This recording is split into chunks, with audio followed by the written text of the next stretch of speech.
ஆழி போல் மின்னி பழம்புரி போல் நிறைந்த தாழாத சரங்கம் உரைத்த சர்மனை போல் வாழ உலகினில் பேதிடாய் நாங்களும் மார்கழி நீராட மகிழ்ந்தேரோரம்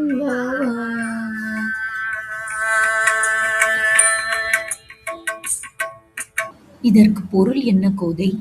கூறு, நான் அறிந்து கொள்கிறேன். மேகத்திற்கு அதிபதியான பரச்சையனே, நாங்கள் சொல்வதைக் கேள். உன்னிடம் ஒரு சொட்டு தண்ணீரைக் கூட வைத்துக் கொள்ளாதே. கடல் நீர் முழுவதையும் முகர்ந்து கொண்டு மேலே சென்று உலகாளும் முதல்வனாகிய கண்ணனின் நிறம் போல் கருத்து, வலிமையான தோள்களுடைய பத்மநாபனின் கையிலுள்ள பிரகாசமான சக்கரத்தைப் போல் மின்னலை வீசி, வலம்புரி சங்கு ஒலிப்பது போல் இடி ஒலி எழுப்பி, வெற்றியை மட்டுமே ஈட்டும் அவனது சார்ங்கம் என்னும் வில்லில் இருந்து புறப்படும் அம்புகளைப் போல் மழை பொழிவாயாக. அம்மழையால் நாங்கள் இவ்வுலகில் மகிழ்வுடன் வாழ்வோம். மார்கழி நீராடலுக்காக எல்லா நீர்நிலைகளையும் நிரப்பி எங்களை மகிழ்ச்சியடையச் செய்வாயாக. இதுதான் பொருள்.